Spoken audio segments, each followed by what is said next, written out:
अकागामी जो एक बहुत ही लूजर टाइप का बंदा रहता है जिसकी लड़कियों से बहुत ज़्यादा फटती है, मगर इसके डैड इसका बिल्कुल अपोजिट थे। हालांकि वो मन की शांति के लिए टेंपल में जाता है और सोचता है कि वहां पे तो कोई लड़की नहीं रहेगी, वहां पे मैं अपना मन को शांति दूंगा, मगर नहीं, वहां पे तो अलग ही ट्विस्ट बना हुआ रहता है। अकागामी के डैड उसे समझा रहे थे कि देखो बच्चा, कभी भी जिंदगी अकेले नहीं जी जा सकती है। इसके लिए तुम्हें बहुत सारी लड़कियां चाहिए रहेंगी, क्योंकि जितनी लड़कियां होंगी उतनी ही ज्यादा तो तुम जिंदगी में आगे बढ़ सकते हो। क्योंकि एक कामयाब इंसान के पीछे बहुत सारी औरतों का हाथ होता है, सिर्फ एक का हाथ नहीं होता है। और अकागामी अपने डैड से बहुत इंप्रेस होता है, कहता है जी डैड, और वो कहते हैं मेरी तरह लाइफ जीना। और फिर हमें दिखाया जाता है जब ये बड़ा हो जाता है, तो जैसा इसके डैड ने इसे बोला था वैसी लाइफ ये बिल्कुल नहीं जीता है। ये तो लड़कियों से एकदम 100 कदम दूर रहता है, यहाँ तक कि दोस्तों के साथ घूमने तक नहीं जाता है जहाँ पे लड़की रहती है, लड़कों के साथ भी नहीं जाता है, और एकदम अलग सी जिंदगी जी रहा होता है। बस यहाँ पे सेल्स पर्सन की तरह ये काम करता है, क्योंकि इसे पैसों की बहुत ज्यादा जरूरत रहती है। और अपने डैड की वजह से ये बेचारा बहुत बदनाम रहता है, क्योंकि इसके डैड इस उम्र में एकदम लड़की बाज रहते हैं पूरी तरीके से। तो सोचता है कि यार मेरी जिंदगी मेरे डैड ने एकदम झंड बना के रख दी है। पता नहीं मुझे जब मैं 5 साल का था तो मुझे वो घटिया इंसान कैसे इतना पसंद आ गया था। मुझे लगता था कि वो बहुत कूल है, लेकिन नहीं, वो एक नंबर का फूल है और मेरी जिंदगी उसने बेकार कर दी है। कितनी बार मुझे एम्बेरसमेंट सहनी पड़ी है सिर्फ और सिर्फ अपने डैड की वजह से, कि देखो यार, लोग कहते थे कि वो परवट का बच्चा आ गया यहाँ पे, और मुझे अपनी जिंदगी में पैसे कमाने। तब तक एक बैरल आता है, भाई को सीधे ले जाके दीवार पे पटक देता है। सामने से एक लड़की आती है और कहती है कि अरे तुम ठीक तो हो ना, तुम्हें चोट तो नहीं ना लगी। मगर अक्का का दिमाग यहाँ पे पूरी तरीके से घूम चुका था, क्योंकि उस लड़की को देख के इसका दिल का घंटी बज गया था और कहीं और का भी कुछ बज गया था। वो कहती रुको मैं एम्बुलेंस को कॉल लगाती हूँ, लेकिन पता नहीं इसका सिग्मा मोड कुछ ऑन हो गया था और फिर तुरंत ही ये यहाँ से भाग जाता है। मगर इसे डरपोक मोड कहा जाता है, सिग्मा नहीं। आगे हम देखते हैं कि वो उसी के बारे में सोच रहा था। नींद नहीं आ रही थी, रातों की नींद उड़ चुकी थी, चैन खो गया था। अब ये लड़कियों को देख रहा होता है, जो पहले ऐसा नहीं करता था वो ऐसा करता, और इसके दोस्त भी हैरान हो जाते हैं। दोस्तों के साथ घूमने भी जाता और ये सोच रहा होता है कि यार मैं ऐसा क्यों कर रहा हूँ, मैं उसके पीछे पगला चुका हूँ। नहीं नहीं नहीं, ऐसा नहीं होना चाहिए। क्या ये हमारी फैमिली का कर्स है? मेरे डैड भी एक नंबर के ठरकी थे। तब ये अपने अंकल को कॉल लगाता है और एक रजिस्ट्रेशन जाता है, क्योंकि अब ये मॉन्क बन चुका था। मॉन्क बन के दुनियादारी से और मोह माया से थोड़ा पीछा छुड़वाना था। मगर मोह माया कभी भी किसी का पीछा नहीं छोड़ती है, वो बस कुछ देर के लिए टल जाती है, कभी पीछा नहीं छोड़ती है। तब ये आ चुका था इस टेम्पल में, और यहाँ पे ये जाता है, डोरबेल बजाता है, लेकिन यहाँ पे वही लड़की रहती है। और उस लड़की को देख के ये कहता है कि अरे ये यहाँ पे, और तुरंत ही दरवाजा बंद कर देता है। वो खोलती है और कहती है ये कैसा प्रैंक है, लेकिन ये गिर गया था। तो वो देखती है कि अरे ये क्या, ये तो एक मॉन्क है।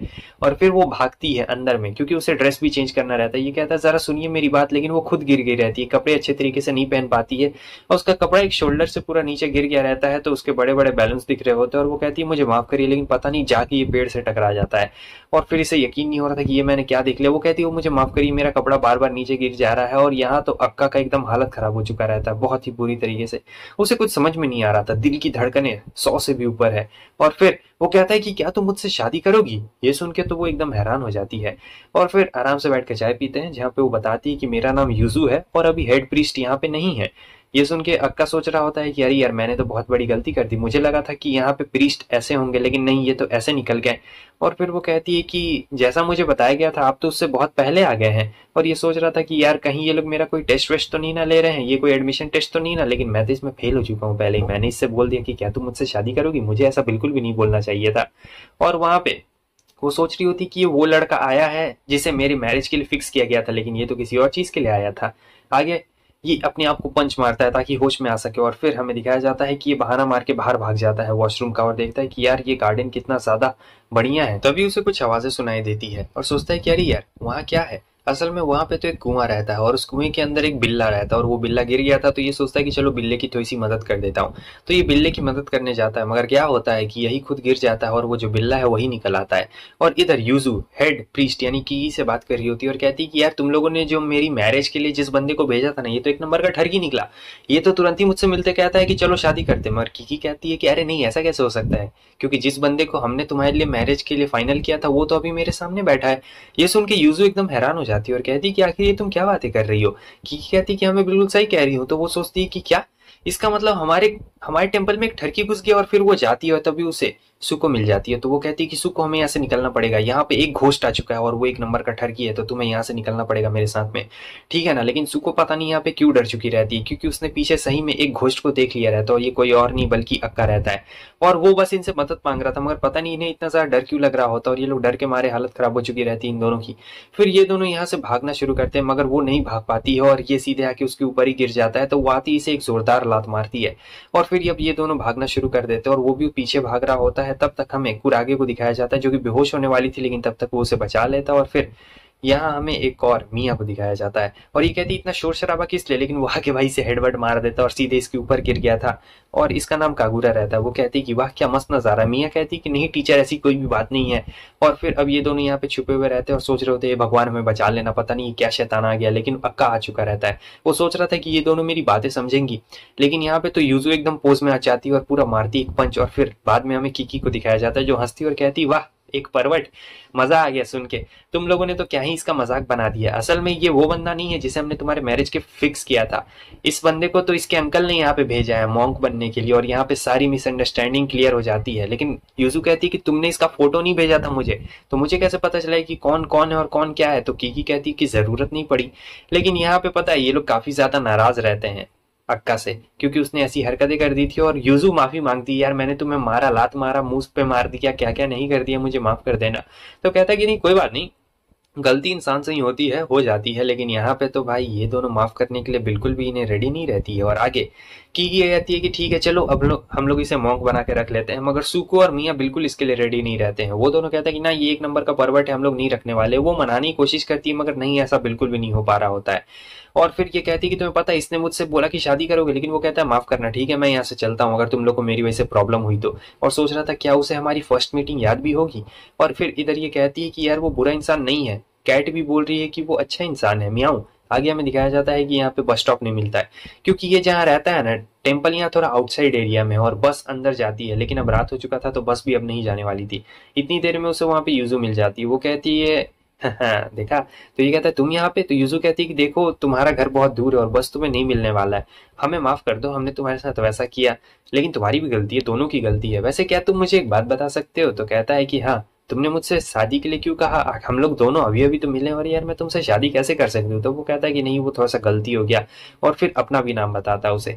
यहाँ पे घर में इसे एंट्री नहीं मिल रही होती है क्योंकि मियाँ तो काफी गुस्सा होती है और इन्हें पता लग गया रहता है कि इसके डैड कौन थे, क्योंकि इसके डैड बहुत ही अजीब टाइप के इंसान थे जिन्होंने इस टेम्पल से बहुत सारा पैसा लिया था और एक तरीके से ये कर्ज में ही रहता है और उन्होंने कभी भी इस पैसे को नहीं छुपाया था, कभी भी चुकता नहीं किया था पैसे को, मतलब कभी टेम्पल को पैसे नहीं दिए थे। तो इन लोगों के पास एक सॉल्यूशन रहता है जहां पे यूजू कहती है कि अगर ये पैसे नहीं दे पाया है तो कोई दिक्कत नहीं, ये अपनी बॉडी से हमें पे करने वाला है। तो ये सुन के सब हैरान हो जाते हैं कि क्या मतलब, और ये भी हैरान हो जाता है कि आखिर तुम्हारा क्या मतलब है। तो वो कहती है कि अरे अरे तुम लोग इतना हैरान क्यों हो रहे हो, बॉडी से ही तो पे करेगा। तो सुन के सब लोग और हैरान हो जाते हैं कि ये क्या ठग। यूजू सबको बताती है अरे नहीं, जैसा तुम लोग सोच रहे हो वैसा बिल्कुल भी नहीं है, ये हमारी अलग तरीके से मदद करेगा। और फिर अकागामी को कहती है कि देखो तुम्हें हमारी मदद करनी है, अच्छी तरीके से झाड़ू पोछा करना है। तो वो मान गया था और फिर ये लोग दिखाते हैं टेम्पल की हालत, लेकिन टेम्पल की हालत बहुत खराब रहती है। अक्का को ये समझ में जरूर आ गया था कि इनकी हालत तो गरीबों से भी ज्यादा गरीब है, क्योंकि इन लोगों ने टेप मार के रखा था भाई उस मूर्ति को। और यहाँ वो कहता है कि मैं तुम्हारी मदद करूंगा। दोनों के बीच में जो क्लोजनेस बढ़ रही थी, इस क्लोजनेस को देख के सभी लोग बहुत ज्यादा जल रहे होते हैं और सब लोग एक प्लान बनाते हैं कि चलो हम लोग किसी तरीके से अक्का को फंसाते हैं और यहाँ से निकाल देते हैं। कीकी के पास आइडिया रहता है, वो कहती है कि जो भी हमारी सबसे खूबसूरत लड़की रहेगी जिसकी बॉडी एक नंबर है और दिखने में भी एक नंबर है, वही ये काम कर सकती है। सब लोग फंसा देते हैं सुको को और सुको को कहते हैं कि ठीक है तुम ही ये काम कर सकती हो और कोई भी नहीं कर सकता है। वो कीकी कहती है, मगर कीकी कहती है कि नहीं नहीं नहीं सुको तुम सबसे ज्यादा बेस्ट हो, तुमसे ज्यादा अच्छा काम तो और कोई भी नहीं कर सकता। और सब लोग इसी के ऊपर उंगली उठा रहे होते हैं। तो अब सुको बेचारी फंस गई रहती है और सब लोग चढ़ा बढ़ा भी देते हैं। इधर हमें अक्का को दिखाया जाता है जो उड़ आता है और तुरंत ही खाना बनाना शुरू कर देता है। लेकिन तब तक यूजू वहां पे आ चुकी थी और वो थोड़ा रात में सो गई थी, तो अभी भी ऐसे बौराई ही रहती है और सो के एकदम एकदम उठी रहती है।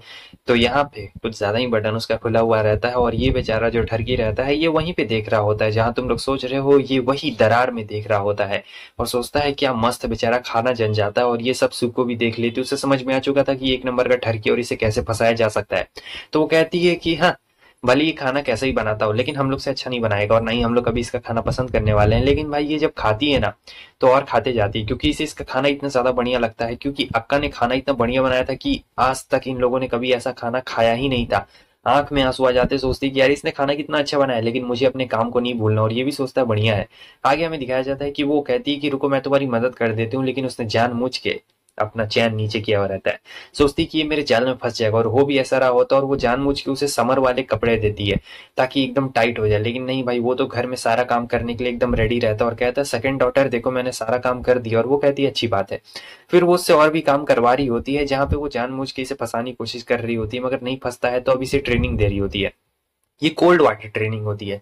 ऐसे तो इसे झरने के नीचे किया जाता है ताकि मन शांत रह सके, लेकिन यहाँ पे इसे जानबूझ के करवाया जा रहा होता है, ये भी ठंडी पानी से।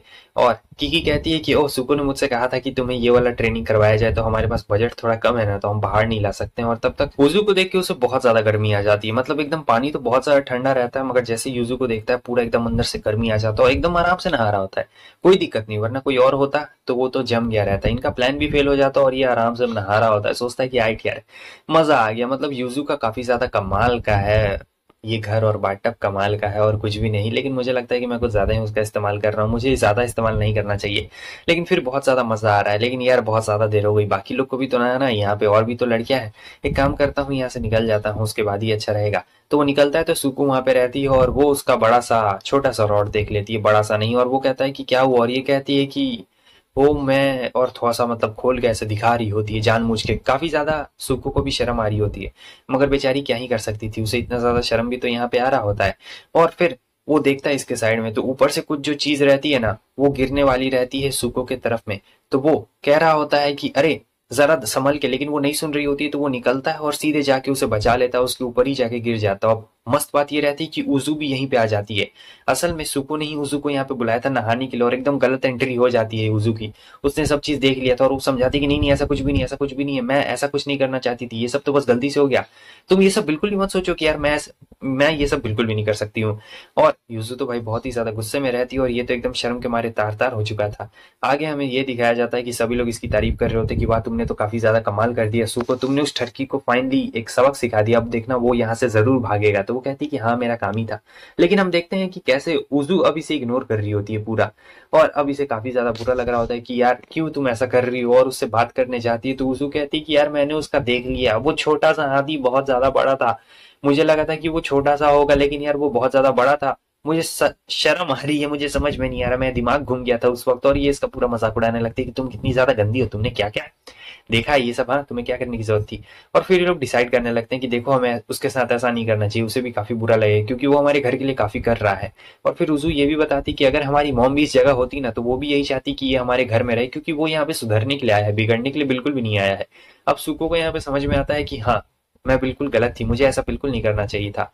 अब देखो कहीं वो घर से चला ना जाए, हमें उसे जाके रोकना पड़ेगा, हमें उसे अच्छे से ट्रीट करना चाहिए। मगर की आती है और कहती कि कैसे ट्रीट करोगी अच्छे से। अब तो वो जा चुका है, उसने तुरंत ही अभी अपना सामान पैक किया है और वो तुरंत ही निकल गया है। ये सुनने के बाद तो दोनों एकदम हैरान हो जाती है और दोनों बहुत ज्यादा शौक में रहती है। सबसे ज्यादा बुरा यहाँ पे सुको को लगता है, क्योंकि उसने ये सब काम किया था जिसकी वजह से वो घर छोड़ के चला गया है, और अब ये सोचता है कि मुझे और आगे नहीं बढ़ना चाहिए। इसलिए पुलिस स्टेशन में जाके सब चीज बता देता है कि देखिए मैंने ऐसा ऐसा किया है। हालांकि ये क्राइम के अंडर में नहीं आता, ये सब गलती से हो गया है, लेकिन फिर भी मैंने ऐसा ऐसा किया है। ऊपर से जो इसका घर था जहाँ पहले ये रहता था, वो घर भी अब इसका नहीं रहता है, क्योंकि लैंडलॉर्ड ने उस अपार्टमेंट को बेच दिया है और बेचारा अनाथ हो चुका था। लेकिन अनाथ होते हुए भी अब यही सोच रहा होता है कि पता नहीं उन लोगों ने खाना खाया होगा या फिर नहीं खाया होगा, कैसे वो लोग खाना खा रही होगी, वो लोग अपना ट्रेनिंग कर रही होगी या फिर नहीं कर रही होगी। सुको ने मुझे काफी अच्छी ट्रेनिंग दी थी, लेकिन मैं ठरकी कहीं का, मैं अपने आप को कंट्रोल नहीं कर पाया। और देखो ये सब क्या हो गया, मुझे अपने आप पे बहुत ज्यादा पछतावा है कि मैं अपने आप को कंट्रोल नहीं कर पाया, मैं बहुत ज्यादा बुरा हूँ। मुझे समझ में नहीं आ रहा कि मुझे क्या करना चाहिए। मेरे जैसे ठरकी को तो यहाँ पे रहने का कोई भी हक नहीं, और बहुत ज्यादा अपने ऊपर बहुत अफसोस मना रहा होता है कि ये आखिर मैंने क्यों किया, इतनी ट्रेनिंग बेकार चली गई। तब तक यूजू आ जाती है और कहती है कि तुम यहाँ पे क्या कर रहे हो बेवकूफ कहीं के। लेकिन वो इसकी तरफ बिल्कुल नहीं देख रहा, क्योंकि बारिश की वजह से इसके जो मेलन्स है वो पूरी तरीके से विजिबल थे दिखने में। तो वो कहती है कि मुंह क्यों मोड़ रहे हो, हाँ मेरी तरफ देखो। तो वो कहता है ठीक है अगर तुम कह रही हो तभी मैं तुम्हारी तरफ देखूंगा, वरना नहीं देखने वाला हूँ मैं तुम्हारी तरफ। और फिर वो बता रही होती है एकदम टीचर की तरफ से समझाती कि देखो तुम एकदम बड़े बच्चे हो, तुम्हें ये सब नादान सी हरकतें नहीं करनी चाहिए, घर चल चुपचाप। हाँ, खाना कौन बनाएगा, कपड़े कौन धोएगा? वो कहता है कि ठीक है ठीक है। तब तक पीछे से सुको भी आ चुकी रहती है और कहती है कि मुझे माफ कर दो यार, मैंने तुम्हारे साथ जो भी किया वो सब गलती से हो गया, मैंने तुम्हें फंसाया। तो वो कहता है कि कोई बात नहीं। और फिर वो कहती है कि ठीक है, और ये मेरी फर्स्ट किस्त थी जो तुमने चुरा लिया, 500 रुपये जुर्माना देना पड़ेगा। उसके बाद ये घर में आता है और कहता है कि तुम सभी लोग को परेशान करने के लिए मैं माफी चाहता हूँ, प्लीज मुझे माफ कर देना। और मियाँ पूरे एकदम शॉक में चली गई थी, क्योंकि मियाँ मियाँ को चाहिए था भाई कि ये बंदा घर से बाहर निकल जाए लात मार के, लेकिन ये वापस आ गया तो बेचारी बेहोश हो गई थी, पूरी की पूरी बेहोश हो गई थी। उसके नेक्स्ट सीन में हम देखते हैं कि ये कहता है चलो तुम्हारे कपड़े बदल देता हूँ, तो कहती है ठरकी गई के अभी पहले जैसे हो। उसके बाद जब ये लोग अंदर में आते हैं तो कूरा बैठी हुई रहती है और कूरा कहती है कि देखो देखो देखो तुम वापस आ गए, चलो काफी अच्छी बात है, लेकिन अब टाइम हो गया था खाना बनाने का। तो अब ये दोनों मिलकर खाना बना रहे होते हैं, पूरा इसकी मदद कर रही होती है। लेकिन ठरकपन अभी भी गया नहीं रहता है, सोचता है कि यार वो दोनों बाथरूम में नहा रही है, मजा आ जाएगा अगर मैं दरवाजा खोल लूंगा तो, लेकिन नहीं, वापस से वही सब चीज हो जाएगा, बेकार हो जाएगा। और कूड़ा यहाँ पे बता रही होती है कि यूजू ना पहले से अलग बिहेव कर रही है। मतलब तुम्हें पता है, पहले ना वो बहुत शांत शांत रहा करती थी, लेकिन जब से तुम यहाँ पे आए हो तब से वो काफी ज्यादा अच्छा बिहेव करती है, और मुझे लगता है कि तुम्हारी आने की वजह से ही वो इतना अच्छा बिहेव करती है। इसके लिए तुम्हारा बहुत बहुत शुक्रिया मिस्टर। और ये सुन के ये काफी खुश हो जाता है, सोचता है यार यार ये कितनी ज्यादा प्यारी बच्ची है। तो कहती है कि रुको मैं तुम्हें दरवाजा खोल के सब चीज दिखा देती हूँ। अक्का कहता है कि नहीं नहीं ऐसा बिल्कुल नहीं, लेकिन गलती से यही दरवाजा खोल देता है। वो भाग जाती है और ये देख लेता है भाई, क्योंकि वहां अंदर में सुको और यूजू नहा रही होती है और अपने आप पे अफसोस कर रहा होता है। अब यहाँ पे बेचारी की क्लास लग चुकी रहती है, फील्डिंग सेट हो गई रहती है पूरी तरीके से यहाँ पे सभी लड़कियों के बीच में। लेकिन फिर बाद में मियाँ आती है और कहती है कि तुम बहुत ज्यादा बुरे हो, तुम्हारा कुछ भी नहीं हो सकता, तुम एक नंबर के ठरकी हो। पता नहीं इसकी क्या अंदर से खुन्नस रहती है, एक अलग ही टाइप का इसके अंदर खुन्नस। अब सबको कहीं घूमने जाना था तो मियाँ कहती है कि तुम लोग जाओ आराम से, मैं अक्का का ख्याल रख लो। लेकिन सब लोग कह रहे होते कि नहीं नहीं तुम्हें इसका ख्याल रखने की कोई भी जरूरत नहीं, क्योंकि सब लोग जानते थे कि मियाँ इससे कितना नफरत करती थी। मगर अक्का भी कहता है कि ठीक है जाओ जाओ मैं देख लूंगा। और फिर यहाँ पे सभी लोग उसे कह रहे होते हैं कि अच्छे से रहना, क्योंकि मियाँ बहुत ही ज्यादा खतरनाक है और हम लोग भी अपनी पूरी कोशिश करेंगे। वो लोग घूमने के लिए जा रहे थे और यहाँ पे भाई पता नहीं एकदम पूरे जोश में आ चुकी थी और एकदम रेडी हो चुकी थी, मारपीट के लिए रेडी हो चुकी थी। यहाँ पे वो अक्का को चैलेंज देती है, लेकिन ये कहता है कि यार ये क्या हुआ यार, हम दोनों सेम सिचुएशन में, और काफी पोलाइटली ये बिहेव भी कर रहा होता है और कागू से तो अच्छी तरीके से बात कर रहा होता है, मगर मियाँ यहाँ पे उससे अच्छी तरीके से बात बिल्कुल भी नहीं कर रही होती और कहती है कि तुम में बहुत गट्स है, तुमने उस दिन मेरे बैलेंस को दबा दिया था, मुझे यकीन नहीं होता और इसीलिए आज मैं तुम्हें चैलेंज करना चाहती हूँ। तो ये लोग अभी यहाँ पे लड़ाई करने वाले हैं, वो भी असली तलवार से यहाँ पे लड़ाई करने वाले हैं। और वो हमला करती है भाई सही में। अक्का को यकीन नहीं होता है कि अरे यार इसने सही में हमला कर दिया। वो जब हमला करने आती है तो जो उसका थ्रेड रहता है, असल में उसने थ्रेड लगाया हुआ रहता है, तो कागुरा उसका थ्रेड खींच देती है, जिससे उसका पूरा एकदम एक्सपोज हो चुका रहता है। लेकिन फिर भी वो शर्माते हुए मारती है और गलती से इसका जो हाथ रहता है वो सीधे जाके वहीं पे पकड़ लेता है बहुत ही गंदा तरीके से। और फिर उसके बाद वो हार चुकी रहती है, तो यहाँ पे सजा भी सुनाना रहता है।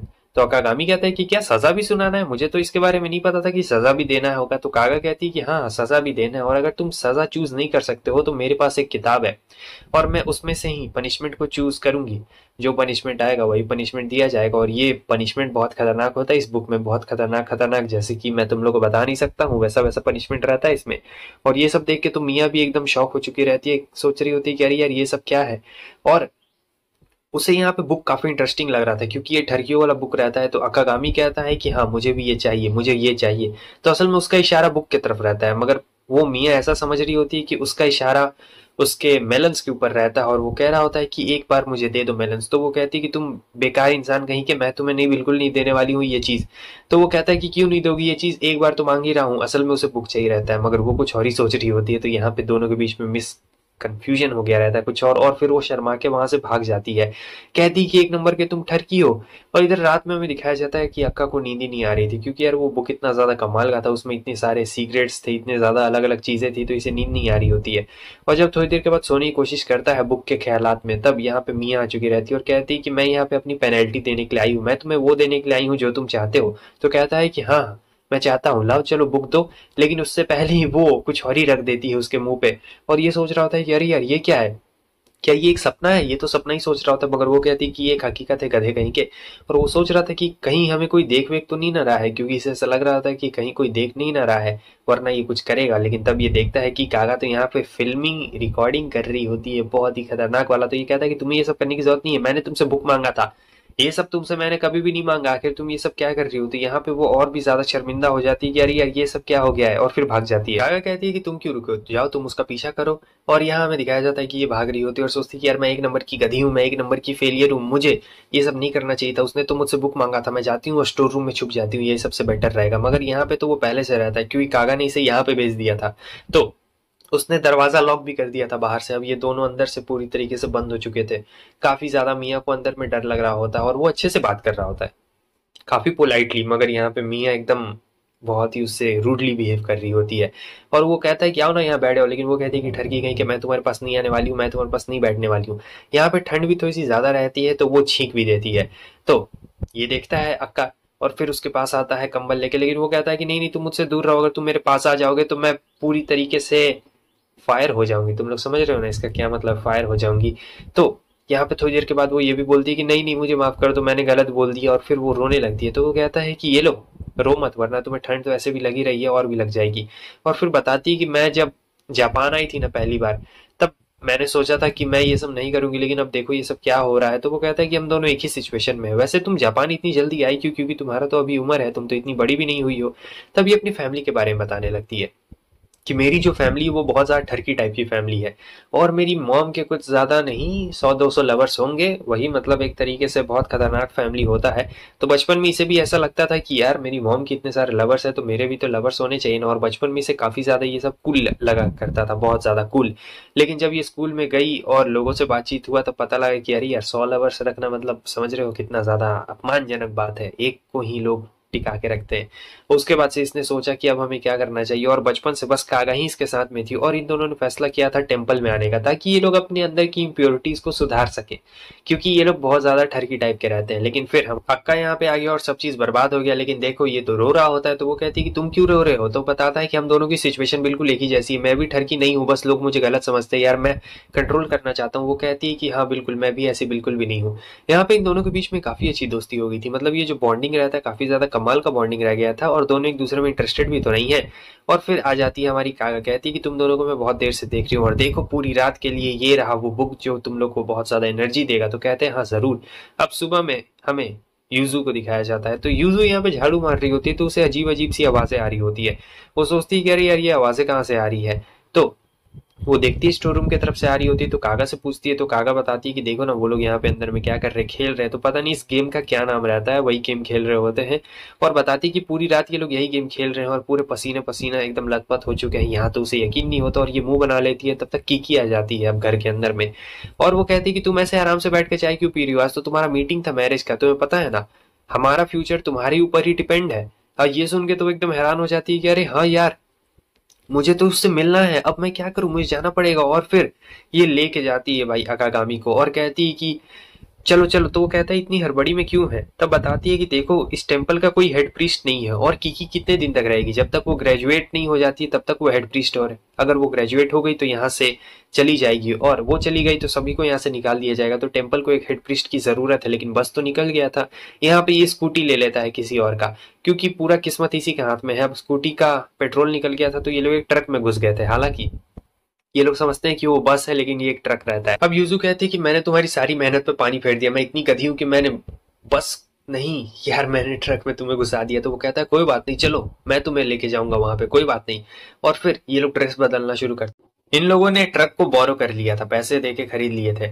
और अब यहाँ पे उसे याद आ रहा होता है कि कीकी ने उसे क्या बोला था। कीकी ने उसे ये बोला था कि तुम्हें बस 3 साल, जब तक तुम्हारा ग्रेजुएशन पूरा नहीं हो जाता है तब तक तुम्हें शादी का ढोंग रचाना है, ताकि टेम्पल के मेन वालों को लगे कि हाँ भाई तुम ही मेन हो, और ऐसा कुछ भी होने वाला नहीं है, बस शादी का नकली नाटक नचाना था। लेकिन देखो यार इसने गाड़ी ठोक दी रहती है बहुत ही बुरी तरीके से, और वो कहती है कि ठीक है मैं अभी आती हूँ। तो वो उसे कॉन्ग्रेचुलेशन कहता है और कहता है कि बेस्ट ऑफ लक, ठीक है जाओ वहां पे। लेकिन तब तक हमें एक नन को भी दिखाया जाता है जो आ जाती है और समझती कि अरे ये तो एक पुजारी है। तो वो उसे घसीट के लेके जा रही होती है टेम्पल में, कहती है कि तुम यहाँ क्या कर रहे हो, चलो तुम भी। और फिर हमें उस बंदे को दिखाया जाता है जिसकी इसके साथ शादी होने वाली थी। तो वो कहता है कि तुम इतनी यंग हो, तुम क्यों शादी करना चाहती हो। तो वो कहती है क्योंकि मेरा मन कर रहा है, टेम्पल के लोग मुझे बहुत अच्छे लगते हैं, इसलिए मैं यहीं पे हमेशा के लिए रहना चाहती हूँ। मगर बात तो कुछ और रहती है, और यहाँ पे अक्का भी साइड में रहता है। तो अक्का उसे देख के कुछ और ही इमेजिन कर रहा होता है, मैं बता नहीं सकता हूँ तुम लोगों को। लेकिन अब जो यूजू रहती है वो थोड़ा सा यहाँ पे डर जाती है, घबरा जाती है, उसे देख लेती है, और ये यहाँ पे अजीब अजीब हरकतें भी कर रहा होता है। तो ये चुपचाप एकदम रहता है और सोचता है कि यार मैं उसे नर्वस कर रहा हूँ, नहीं मुझे ऐसा बिल्कुल भी नहीं करना चाहिए, देखो मेरी वजह से वो कितना ज्यादा घबरा रही है। तब तक जो नन रहती है वो कहती है कि अरे बेटा जरा इधर आओ तो चलो। और वो काम करती है कि इसे इन दोनों के बीच में बैठा देती है एक मीडिएटर के तौर पे। तो मीडिएटर के तौर पे वो उससे पूछता है बंदे से कि बताइए आप कहाँ जाना पसंद करेंगे। तो वो कहता है कि मूवी थिएटर। मूवी थिएटर का नाम सुनता है तो गुस्सा हो जाता है, क्योंकि मूवी में तो लोग वो कर लेते हैं ना। और फिर पूछता है कहाँ, तो हॉट स्प्रिंग में। तो हॉट स्प्रिंग का नाम लेता है तो और गुस्सा आता है। और फिर वो बंदा ये भी कहता है कि मुझे तो 10 बच्चे भी करने हैं। तो मुंह से खून आ जाता है भाई, और फिर इसे उठा के ले जाया जाता है। और कहता है कि ये बंदा बड़ा ऑनेस्ट है, काफी कमाल का है। और अब यहाँ पे इस बात को सुन के अब इसे ऐसा लग रहा होता है कि यार मुझे भी इसे सच्चाई बता देनी चाहिए, क्योंकि मैं इससे सही में शादी नहीं करना चाहती हूँ। मैं तो बस यहाँ पे टाइम पास करना चाहती हूँ। और फिर उसे बता भी देती है कि मेरी मजबूरी है, हमारा जो टेम्पल है वो कभी भी हमारे हाथों से छीना जा सकता है, इसलिए मैं ये शादी करना चाहती हूँ। लेकिन क्या आप मेरे साथ बस शादी का एक ढोंग रचाना चाहेंगे, बस 3 साल के लिए, ज्यादा नहीं, जब तक मैं ग्रेजुएट ना हो जाऊं। लेकिन वो इस बात के लिए मना कर देता है, कहता है कि हम लोग कुछ भी कर ले तुम्हारे टेम्पल को नहीं बचा सकते, माफ करना मगर तुम्हारा टेम्पल बचने लायक तो बिल्कुल भी मुझे नहीं लगता है। और मैं कितनी भी कोशिश कर लूँ ऐसा नहीं होगा, तुम्हें तो यहीं पे रहना पड़ेगा अगर शादी भी हो जाए तो। लेकिन वो कहती है कि प्लीज। लेकिन अक्का इस बात को सुन लेता है और कहता है कि रुको मैं इस बंदे को अभी काम तमाम कर देता हूँ। लेकिन वो कहती है कि नहीं, ऐसा करने की बिल्कुल भी जरूरत नहीं है। और फिर वो बता रहा होता है कि देखो ये सब करने से भी कुछ फायदा नहीं होने वाला है, क्योंकि तुम लोग का टेम्पल नहीं बचाया जा सकता है, उसने बहुत ज्यादा कर्जा लेके रखा हुआ है। फिर अक्का कहता है कि प्लीज मैं कुछ भी करूंगा, मैं खुश रखने की हमेशा इन लोगों को कोशिश करूंगा, प्लीज तुम टेम्पल को बस बचा लो, हमें कुछ दिन की मोहलत तो दो। तो इसके बाद वो बंदा मान जाता है, कहता है कि ठीक है ठीक है, क्योंकि हायर अप से ऑर्डर आया हुआ रहता है कि टेम्पल को बचाने के लिए। और फिर ऐसी ऐसी ये लोग बातें करने लगते हैं, वो पूरा शर्मा जाती है। लेकिन फाइनली यहाँ पे अक्का ने टेम्पल को बचा लिया रहता है और वो बंदा भी इसके लिए मान गया रहता है कि ठीक है। फिर जब वो अंदर आता है तो कहता है कि आखिर मतलब हम लोगों ने ऐसा क्यों किया, हम लोगों ने उनके टेम्पल को क्यों बचाया। तब वहां पे पता लगता है कि कोई अक्का के फादर को जानता तुम था। लोगों को तो पता ही है कि अकागामी के फादर ने कहाँ कहाँ अपनी जड़ें पहले से मजबूत बनाई रखी है। अकागामी तो बहुत ज्यादा खुश होता है और यूजू भी काफी खुश होती है कि इन लोगों ने टेम्पल को चलो कम से कम बचा तो लिया। और यहाँ पे वो खुशी के मारे एकदम पगला रहा होता है, डांस वांस सब करने लगता है। तो यूजू से कहती है कि अरे क्या हुआ, ऐसा बिल्कुल भी मत करो। लेकिन वो तो डांस करने में मगन रहता है। फिर यूजू से कहती है कि अरे चलो घर चलना है, लेट हो जाएगा हमें, ज्यादा डांस मत करो। उसे शर्म आ रही थी, लेकिन यहाँ पे पता लगता है कि इनका आखिरी ट्रेन छूट गया था। और वैसे इनका टेम्पल यहाँ थोड़े, इनका टेम्पल तो काफी ज्यादा दूर है। तो अब इन्हें जाने के लिए वापस कुछ और देखना पड़ेगा। लेकिन आज बहुत ज्यादा रात हो गया रहता है। और फिर बाद में ये भी पता लगता है कि कहीं भी ये लोग नहीं जा सकते, हालांकि होटल रहता है वहां पे जाके ये लोग ठहर जरूर सकते थे। अब अक्का को बहुत ज्यादा शर्म आ रही थी, क्योंकि वो कोई नॉर्मल होटल नहीं था, वो वैसा वाला होटल रहता है। तो वो कहता है कि नहीं नहीं वहां नहीं जाऊंगा, कहीं और पे चला जाएगा। मगर जो यूजू रहती है वो उसे कहती है कि अरे तुम इतना ज्यादा सोच क्यों रहे हो, हमें होटल में तो जाना है, चलो चलते हैं। और वही उसे फोर्स करती है चलने के लिए। उसके बाद इसके हाथ कांप रहे होते हैं। और फिर फाइनली पहली बार भाई ये अपने होटल के रूम में गया हुआ रहता है, जहाँ पे ये देखता है कि यार कितना ज्यादा मतलब अलग अलग चीज है। क्योंकि पहली बार, ऐसे तो नॉर्मल वेडिंग कपल्स आते हैं मगर ये लोग पहली बार यहाँ पे अंदर में आए हुए रहते हैं। और ये सोचता है कि आराम से रहूंगा, लेकिन यहाँ पे सब एकदम ठरकी वाली चीजें रहती है, क्योंकि ये स्पेशली वही वाला होटल रहता है। और वो यूजू कहती है कि अरे तुम वैसा कुछ भी मत सोचो। दोनों के बीच में बहुत देर तक ऑकवर्ड साइलेंस रहता है। तो वो कहती है तुम जाके नहा क्यों नहीं लेते हो। तो उसके बाद वो जाके नहाता है। और पता नहीं वो वहां पे टीवी में क्या देख रही होती है, वो उसे देख के बहुत ज्यादा शर्मा रही थी। ये निकलता है तो वो तुरंत ही वहां से निकल जाती है नहाने के लिए। फिर देखता है टीवी ऑन करके, टीवी में क्या देख रही थी, तो टीवी में बड़े बड़े मिलन्स दिखाए जा रहे होते हैं। तो ये वैसा वाला होटल होता है, तो यहाँ पे वो सारी चीजें वैसे ही होने वाली है। तो ये समझ जाता है कि अरे यार ये तो बहुत ज्यादा गंभीर मामला हो गया है। और सर पकड़ लेता है। और आगे हमें दिखाया जाता है कि अभी अपने मन में सोच रहा होता है कि क्या करना चाहिए, अच्छा करना चाहिए या फिर बुरा करना चाहिए, कुछ भी समझ में नहीं आ रहा होता है। मगर यूजू यहाँ पे नहाते वक्त यही सोच रही होती है कि यार उसने मेरा स्टैंड लिया, उसने मेरी मदद की, वो कितना ज्यादा अच्छा है और बहुत ही ज्यादा अच्छा इसके बारे में सोच रही होती है। ऐसे सोचते सोचते एकदम ख्यालों में खो जाती। फिर बाहर निकलती है तो देखती है कि ये क्या, इसने अपना क्या हाल बना लिया। तो वो कहता है कि आ जाओ।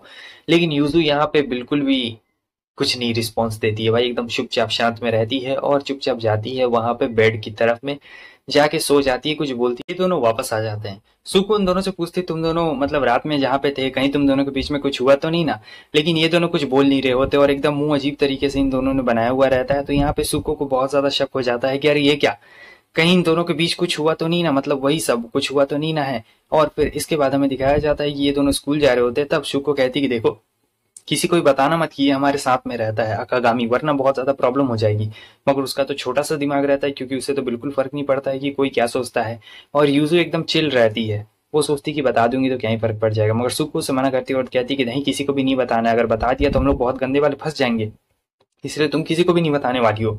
तो वो कहती है कि ठीक है ठीक है ठीक है, मैं ये बात किसी को भी नहीं बताऊंगी। लेकिन अभी भी ये बात उसके दिमाग से एकदम पार जा रही होती है। उसके बाद हमें सुको को दिखाया जाता है जो चुपचाप बैठी हुई रहती है और सोच रही होती है उन्हीं चीज़ों के बारे में। तब तक यहाँ पे उसकी दो फ्रेंड्स आ जाती है और कहती है कि तुम्हारा एक बॉयफ्रेंड है ना, हमने सुना है कि तुमने एक बॉयफ्रेंड बना लिया और वो काफी ज्यादा हैंडसम भी है। लेकिन वो कहती है नहीं, मेरा कोई बॉयफ्रेंड नहीं है। और गलती से इसके मुंह से निकल जाता है कि हमने कुछ भी नहीं किया है, बस मैंने उसके कान में एक बार बात बोली थी। तो यहाँ पे ये फंस गई रहती है और उसकी दोस्ती से पूरा चिढ़ाने लगती है कि हाँ हाँ तुम्हारा कोई बॉयफ्रेंड है ना। लेकिन वो कहती है कि नहीं नहीं, ऐसा कुछ भी नहीं है, कोई भी बॉयफ्रेंड नहीं है। तब तक हमें अकागामी को दिखाया जाता है जो कि उसका लंच लेके यहाँ पे आ गया रहता है। और सुको एकदम सोच रही होती है कि अरे यार, ये ये कहाँ ये कहाँ से आ गया है, ये क्या कर रहा है यहाँ पे।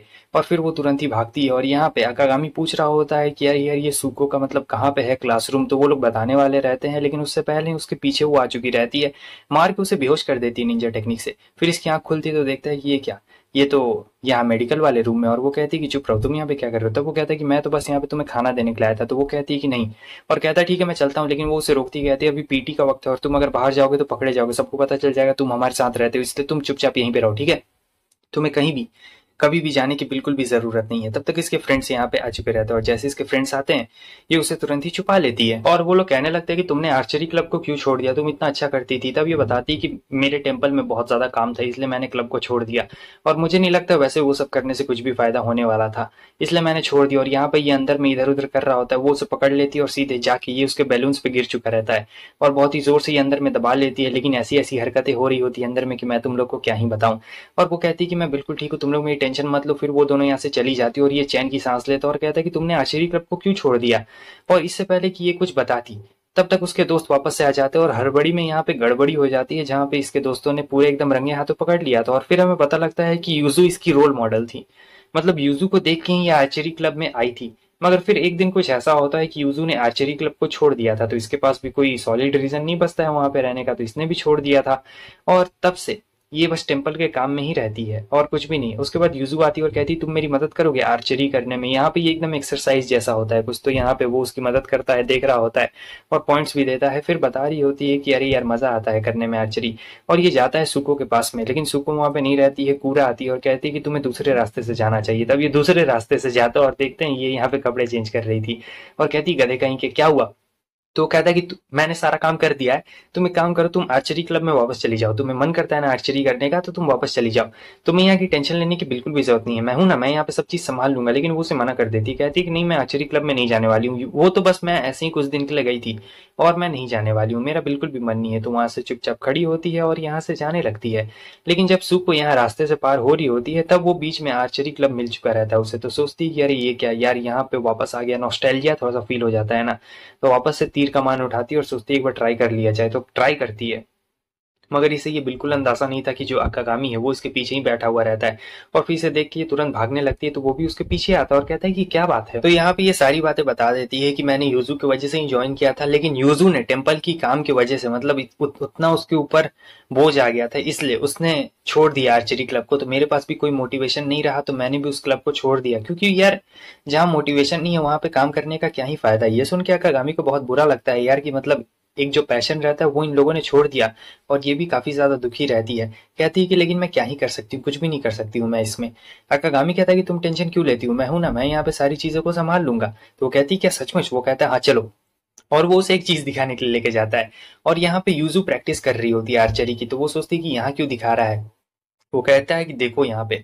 और फिर हमें यूजू को दिखाया जाता है जो कि बहुत ही बेकार रहती है आर्चरी में। असल में सुको को हमेशा सा लगता था कि यूजू बहुत ही अच्छी है आर्चरी में, मगर नहीं, वो उसकी नजरों में अच्छी थी। असल में तो यूजू को ठीक से तीर धनुष पकड़ना ही नहीं आता था, जबकि सुको बहुत अच्छी तरीके से काम करती थी। लेकिन अभी वो यकीन नहीं कर रही थी कि नहीं भाई, यूजू को बहुत ही अच्छी तरीके से आता है, तुम बिल्कुल झूठ बोल रहे हो। लेकिन यहाँ पे सब लोग अब उसका मजाक उड़ाने लगते हैं कि अरे नहीं नहीं ऐसा बिल्कुल बात नहीं है। और यूजू भी खुद कहती है मुझे नहीं आता यार चलाने। और सब लोग फिर सुको का मजाक उड़ाने लगते हैं कि लगता है कि तुम यूजू से प्यार करने लगी हो इसलिए उसकी बुरी हरकतें भी तुम्हें बहुत ज्यादा ही अच्छी लगती है। और फिर वो एकदम गुस्सा होकर कह रही होती है और फिर यूजू भी उससे बोलती है कि अरे देखो मैं तो बस ऐसे ही, मेरा आर्चरी में कभी मन नहीं था लेकिन तुम्हारा आर्चरी में मन है तो तुम ये काम जरूर कर सकती हो। और फिर यहाँ पे इन लोगों के बीच में हंसी मजाक जो होता है, नॉर्मल हंसी मजाक, वो चल रहा होता है। उसके नेक्स्ट सीन में हमें दिखाया जाता है कि ये जा रही होती है यहाँ पे बाथरूम में, लेकिन गलती से अकागामी का रॉड दिख जाता है इसे और वो तुरंत ही बंद कर लेती है और कहती है कि क्या हुआ, तुमने मेरी मदद क्यों की, हाँ तो वो बताता है कि देखो तुम्हें पता है तुम्हारी जो आइडेंटिटी बनी है बहुत अच्छी बनी है, और तुम्हें पता है मेरी जो आइडेंटिटी पहले बनी थी वो अभी भी बनी हुई है मेरे डैड की वजह से।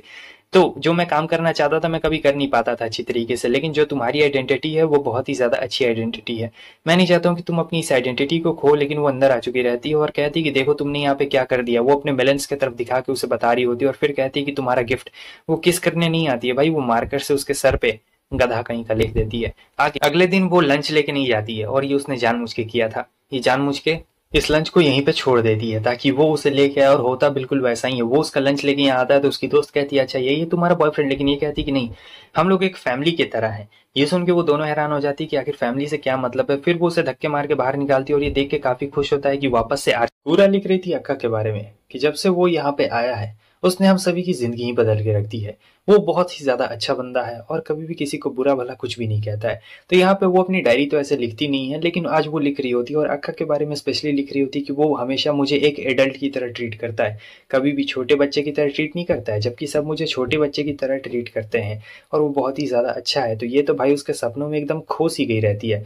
दूसरी तरफ हमें यूजू को दिखाया जाता है जो परेशान रहती है और सभी लोग को बताती है कि उसका वेट बढ़ गया है। तो ये सुन के सभी लोग चिंता कर रहे होते हैं और कहते हैं कि हाँ तुम बिल्कुल सही कह रही हो, हमारा भी वेट बढ़ गया है। ऐसा इसलिए हुआ है क्योंकि अक्का हमें बहुत ही ज्यादा टेस्टी टेस्टी खाना खिलाता है।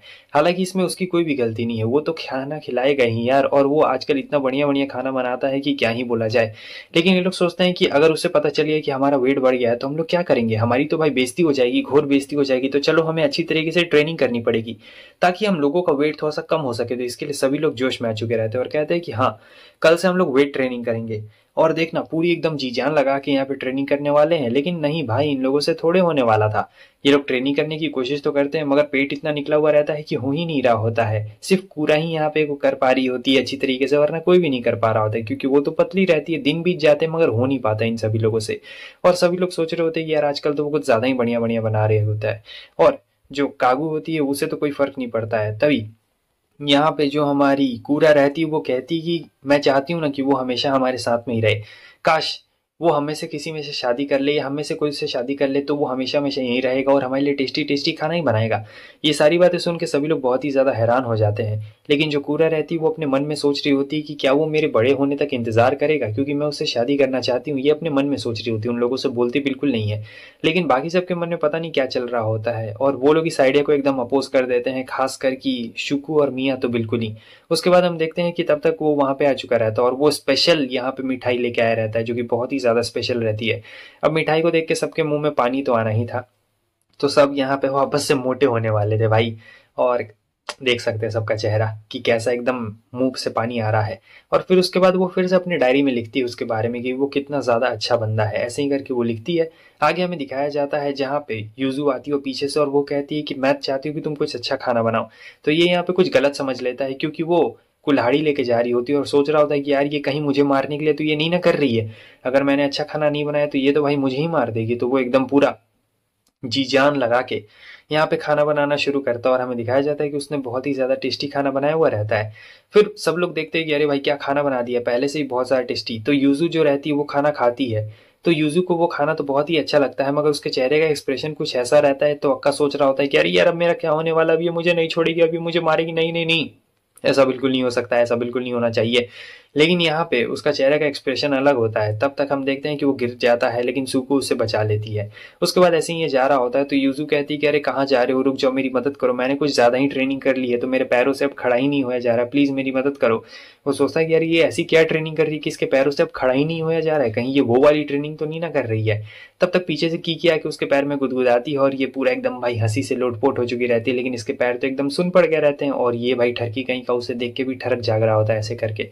और फिर वो बताती कि ये एक मॉन्क बनने की प्रैक्टिस कर रही है। तो ये समझ गया था अच्छा उस दिन कुल्हाड़ी भी ये इसीलिए लाई थी क्योंकि मॉन्क को एकदम स्ट्रांग बनना पड़ता है फिजिकली और मेंटली भी। और ऐसे टेस्टी टेस्टी खाना खिलाओगे तो ये लोग तो मोटे होंगे ही ना। यहाँ पे वो उसे सारी बातें बना देती है और ये भी बोलती है कि तुम्हें भी इसकी मदद करनी चाहिए क्योंकि तुम भी तो एक मॉन्क बन सकते हो, असल में तुम बन सकते हो। तो ये सुन के वो कहता है अच्छा ऐसी बात है क्या, ठीक है मैं तुम्हारी मदद जरूर करूंगा, मैं यूजू की मदद जरूर करूंगा। और यहाँ पे शुरू हो जाता है। लेकिन तब तक मिया आ चुकी रहती है और कहती है कि मैं भी मदद करूंगी। तो यहाँ पे वो दोनों कहते हैं हाँ जरूर साथ में मदद करेंगे, और यहाँ पे सब लोग एकदम पूरा जोश में आ चुके रहते हैं कि हाँ भाई मदद किया जाएगा। तो यहाँ पे ये लोग जाते हैं, सुको से मिलते हैं और कहती है कि इतना भी आसान नहीं है, जाके ट्रेनिंग तो देख लो एक बार। और फिर कीकी के पास आते हैं ये लोग। तो कीकी कहती है कि एक मॉन्क बनने के लिए ऐसे तो 6 महीने लगते हैं, लेकिन अभी हमारे पास टाइम है, वो 6 महीनों में बन जाएगी मॉन्क। लेकिन यह 6 महीने बहुत लंबा वक्त होता है। और यहाँ पे ये भाई उसे पकड़ के एकदम दबा देती है, पूरा एकदम मेलन्स उसके मुंह पे आ चुके रहते हैं, वो सांस ही नहीं ले पा रहा होता है। कीकी तो कमाल की रहती है यार। और फिर तब तक यूजू आ जाती है। तो यूजू अपनी ट्रेनिंग करने जा रही होती है, तो कहती है चलो तुम लोग भी चलो ट्रेनिंग देखने के लिए, बहुत ही ज्यादा मजा आएगा। और यहाँ पे इसके पैर फिर से जवाब दे देते हैं, लेकिन फिर भी वो हार नहीं मानती है, क्योंकि उसे ट्रेनिंग करना था, उसे मॉन्क बनना था, 6 महीनों के अंदर अंदर इस ट्रेनिंग को पूरा करना था।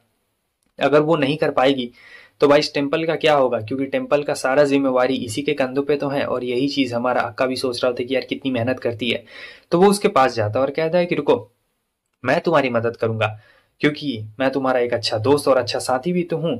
और फिर यहाँ पे भाई मिया भी आ जाती है, क्योंकि मिया को जलन हो रही होती है। और जब मिया उसके पास में आती है तो यूजू को जलन हो रही होती है। समझ रहे हो कितना ज्यादा जलन है। तब तक यहाँ पे वो प्रीस्ट आ चुका था और सब लोग हैरान थे ये यहाँ क्यों आया है, लेकिन ये यहाँ पे एक डील के साथ आया था। और ये सारी बातें सुनने के बाद तो सबको बहुत गुस्सा आ रहा था कि आखिर ये ऐसा क्यों बोल रहा है।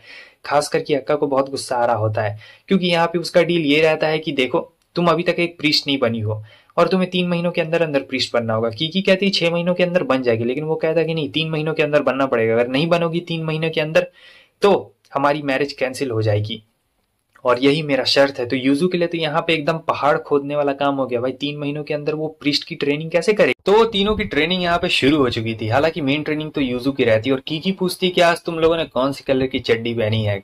तो ये तो वो लोग जवाब देती कि नहीं, आज हमने कुछ भी अंदर में पहना ही नहीं हुआ है। और अक्का यहाँ पे सोच रहा होता है कि अरे यार क्या मौका है, क्या ही ट्रेनिंग है, ऐसी ऐसी ट्रेनिंग तो होनी चाहिए। और इन लोगों ने सही में नहीं पहना हुआ है क्या, और बहुत ही ज्यादा मतलब ठरकपन रहता है। इसे कंट्रोल करना था, यही तो मेन काम रहता है। और फिर यहाँ पे चुपचाप यहाँ पे ये बैठा हुआ रहता है और सोच रहा होता है ये ट्रेनिंग तो भाई आसान है। यहाँ पे मैं नेचर के पास हूँ, कितना ज्यादा अच्छा नेचर है यार, मस्त मजा आ रहा है, ये सब आसान है। लेकिन जब कीकी उन दोनों लड़कियों को मार रही होती है कंधे पे, क्योंकि थोड़ा सा भी डिस्ट्रैक्ट होता है तो मारना रहता है ना, तो वहां पे उनके दोनों गुब्बारे आगे पीछे हिल रहे होते हैं। तो यहाँ पे ये बंदा सुन लेता है और आंख खोल के देखता है और डिस्ट्रैक्ट हो जाता है पूरी तरीके से।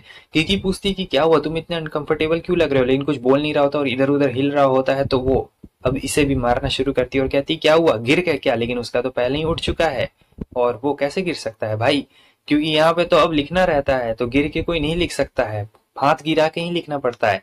और कीकी कहती है बहुत अच्छा, लेकिन बात ये रहता है कि ये ठरकी कहीं का देखने लगता है यूजू के मेलन्स की तरफ, और जो पेन यहाँ पे चल रहा होता है वो पेन कुछ और ही हो जाता है और गलती से ये इंक अपने ऊपर ही गिरा लेता है। तो समझ रहे हो इंक कहाँ पे गिर गया है। अब मियाँ भी इतनी ठरकी नजरों से उसे देख रही होती है और कहती है कि लाओ लाओ मैं साफ कर देती हूँ, लेकिन वो कहता है कि नहीं नहीं, ये सब तुम्हें करने की बिल्कुल भी जरूरत नहीं है, तुम बिल्कुल भी साफ मत करो, मैं अकेले ही ये सब कर लूंगा। क्योंकि वो जानता था कि अगर वो साफ करेगी तो पक्का कुछ गड़बड़ होगी। यूसुफ भी भाई उसे बहुत मारती और ये दोनों उससे माफी मांग रहे होते, कह रहे होते कि यार हमें माफ कर दो, लेकिन वो कहती कोई बात नहीं, हो जाती, इंसानों से ही गलती होती है। तो इनकी ट्रेनिंग यहाँ पे अभी खत्म थोड़ी हुई थी, ये लोग हंस रहे होते हैं, लेकिन अभी इनकी ट्रेनिंग जारी ही रहती है। क्योंकि जब ये लोग घर पहुंचते हैं तो पता लगता है कि एक स्पेशल ट्रेनिंग भी होने वाली है, तुम लोग को साथ में रूम में सोना पड़ेगा, और ये अपने आप को कंट्रोल करने की ट्रेनिंग है। क्योंकि रहते तो सब बड़े बड़े हैं तो डिजायर्स को कंट्रोल करना रहता है। और कीकी सोच रही होती कि कैसे हायर अप से ऑर्डर आया था कि 3 महीनों के अंदर ही ट्रेनिंग पूरी करनी है। हालांकि उससे पहले भी करेगी तो ज्यादा अच्छी बात है, और अगर नहीं करेगी तो इनका भाई टेम्पल खतरे में आ जाएगा, जो कि बहुत ही ज्यादा बुरी बात होगी। तीनों रोल जैसे हो गए थे, इसलिए रात में अच्छे से बिल्कुल नहीं सो पाए थे। और अब यहाँ पे नहीं सोए रहते हैं तो इन्हें स्टीम में जाना रहता है। की कहती है कि यहाँ पे तुम लोग का डिजायर्स का रियल टेस्ट होने वाला है, खास करके हमारे अक्का का रियल टेस्ट होने वाला है। क्योंकि ये तो भाई एक नंबर का ठरकी रहता है, 2 लड़कियों के साथ इसे एक रूम में भेज दिया गया रहता है, वो भी ये स्टीम वाला रूम में। तो बेचारा कैसे अपने डिजायर्स को कंट्रोल कर पाएगा, तो वही करना रहता है, मेन कंट्रोल अपने डिजायर्स पे ही करना रहता है। और ये दोनों मदद कर रहे होते हैं यूजू की, क्योंकि यूजू को ही तो मेन प्रीस्ट बनना रहता है, और यहाँ बेचारी ये कंट्रोल नहीं कर पा रहा होता है। समझ रहे हो ना मैं क्या कहने की कोशिश कर रहा हूँ, क्योंकि उसे सब चीज याद आने लगता है, पुरानी बातें एकदम सब चीज याद आ रही होती है।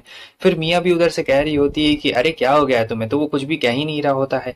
और यूजू भी यहाँ पे बोलने लगती है। यहाँ पे ये लोग अपने रात वाली बात याद करने लगते हैं, जब सभी लोग साथ में सोए हुए रहते हैं। और भाई इन लोग का बहुत ही अजीब चल रहा होता है। मतलब यहाँ पे जो यूजू रहती है वो अपने डिजायर्स के बारे में इन लोग को बताना शुरू करती है कि हाँ यार हाँ, मेरे अंदर भी डिजायर है वो सब करने की। दोनों सुन के एकदम हैरान हो जाते हैं कि ये क्या, कहीं हमारा प्लान फेल तो नहीं ना हो गया। लेकिन वो कहती है कि नहीं, मेरा ही बहुत ज्यादा मन करता है। हो सकता है कि वो लोग हमें एक्सपीरियंस दिलवाना चाहते हो, लेकिन ये लोग कहते हैं कि नहीं नहीं, ऐसा कुछ भी बात नहीं, एक्सपीरियंस एक्सपीरियंस कुछ भी नहीं। और फिर सब लोग एक दूसरे के साथ अपने डिजायर्स को शेयर करते हैं, क्योंकि आप अपने डिजायर्स को जितना दबाइएगा वो उतना ज्यादा निकलेगा, और जितना निकालिएगा उतना ज्यादा कम निकलेगा। समझे क्या कहना चाहता हूँ? कीकी कहती है कि वाह, तुम लोगों ने सभी एक दूसरे से अपने डिजायर्स की बात कर ली है, तब तो तुम लोगों ने बहुत ही ज्यादा अच्छा काम किया है।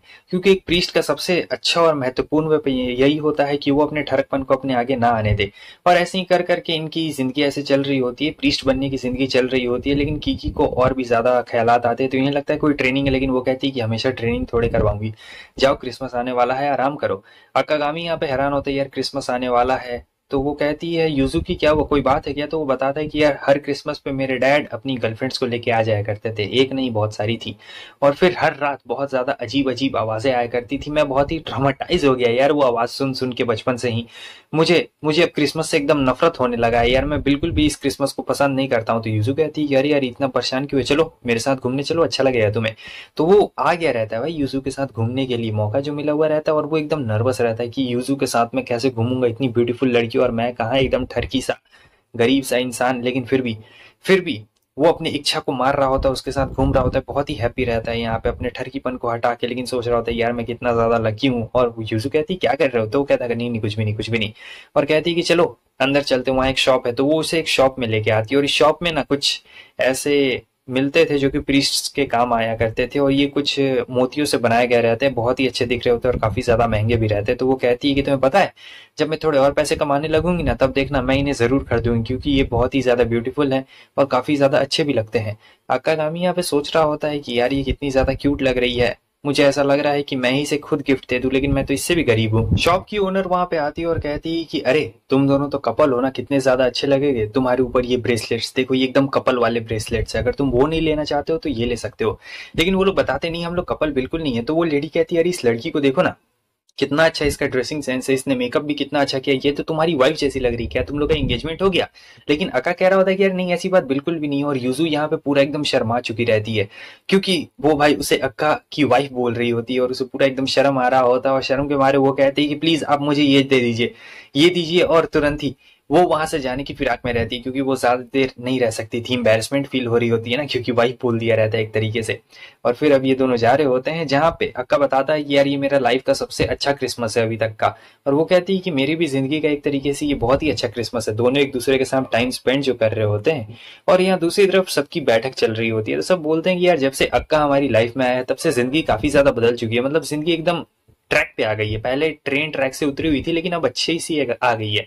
और यहाँ पे पहले सब इससे नफरत करते थे, अब सब इसे पसंद भी करने लगे हैं। मगर देखो ऐसा होता नहीं है, क्योंकि भले सभी लोग यहाँ पे पसंद करते हैं, मगर कुछ लोग अभी भी ऐसे हैं जो उसे पसंद नहीं करते। या आप उससे कह सकते हैं कि कुछ लोग ज्यादा इंटरेस्ट लेते हैं, और ज्यादा इंटरेस्ट लेने में नुकसान होता है। तो जो इनके टेम्पल के पीछे वाला घर रहता है, वहीं पे ये सभी लोग क्रिसमस पार्टी भी मना लेते हैं।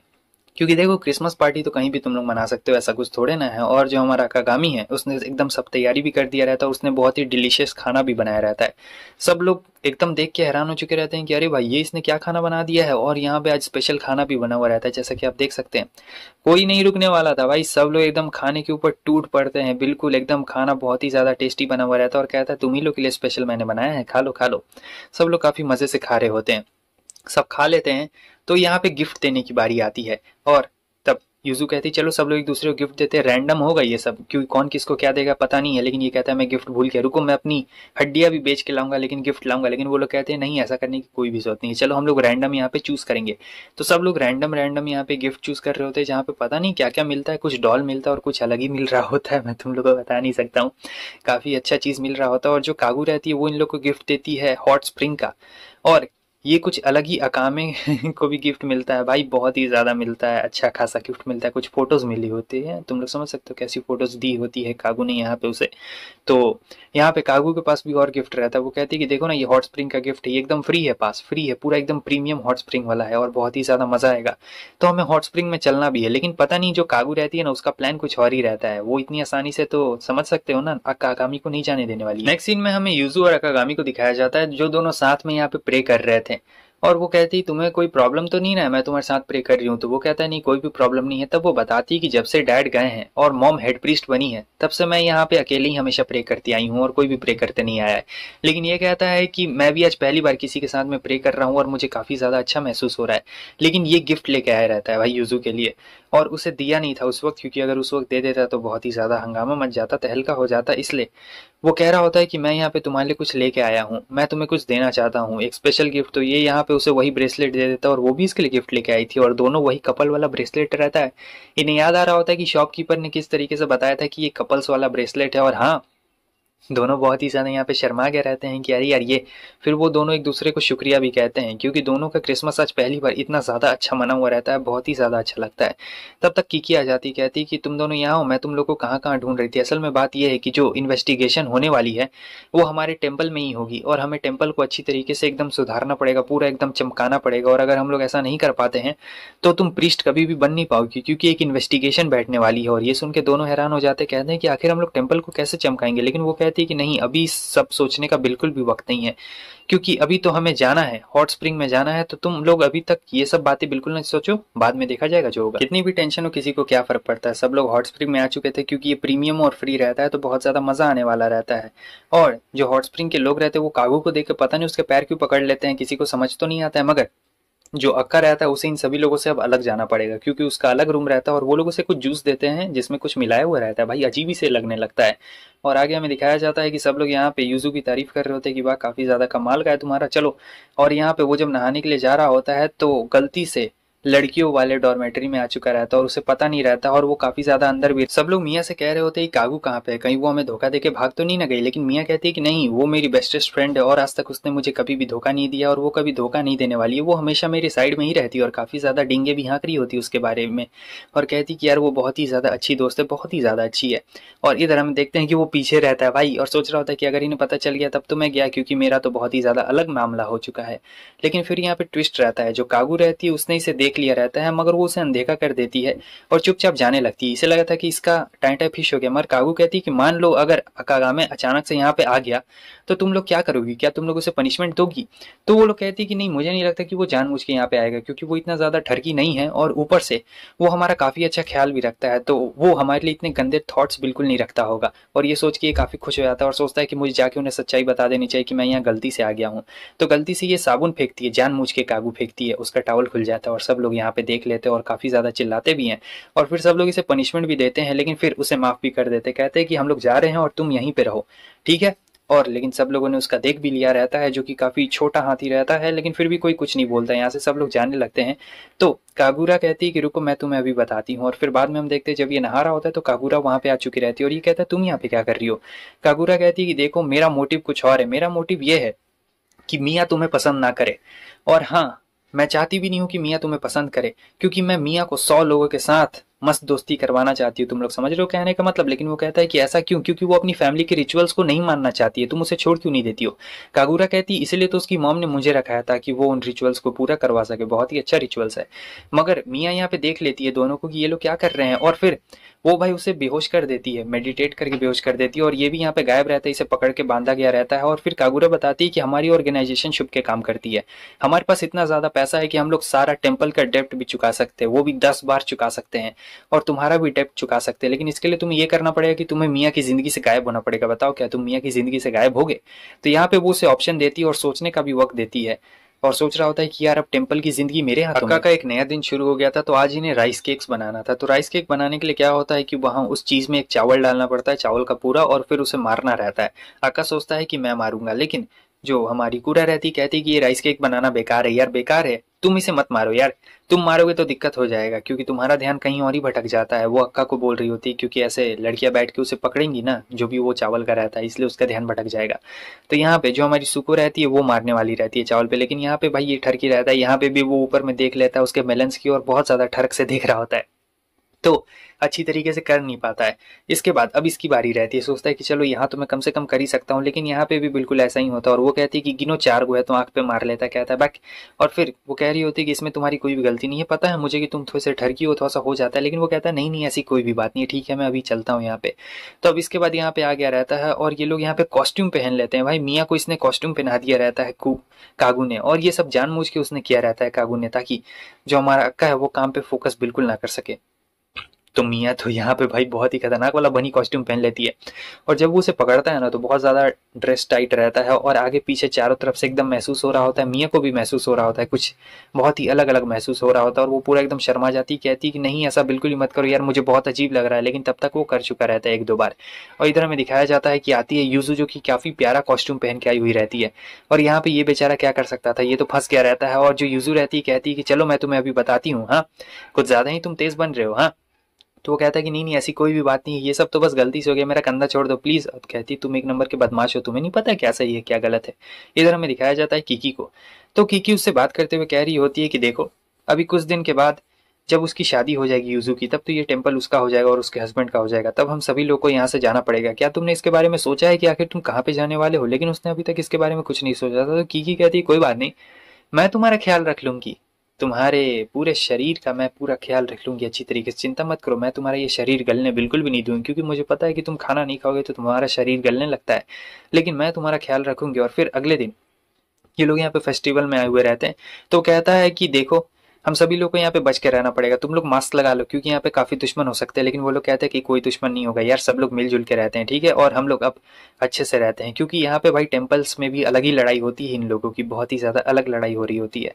तो अब सभी लोग जा रहे होते हैं, घूम के मस्ती उस्ती कर रहे होते हैं, और ये वही बोर्ड रहता है जहाँ पे लिखने से इच्छा पूरी होती है, और यूजू कहती है मैं कैंडी लेने जा रही हूँ।